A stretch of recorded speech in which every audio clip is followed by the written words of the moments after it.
Ultrasonic vibrating screen is mainly for the use of fine powder and easy blocking screen material screening and impurity removal.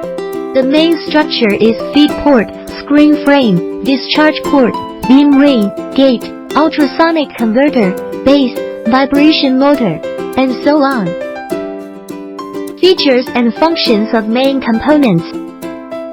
Dust cover, eliminate sundries and prevent materials from being polluted. Beam ring, fully sealed structure to prevent material leakage. Valve, adjust the discharging speed, increase the screening time.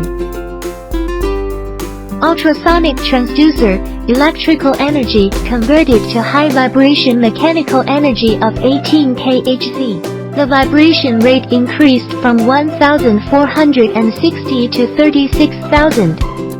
Solve the blockage problem of high static electricity, high absorption, light gravity and so on.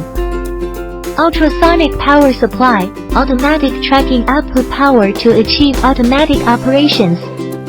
Motor, vertical vibration motor, lightweight, easy maintenance, long service life. Heavy calcium material screening test machine.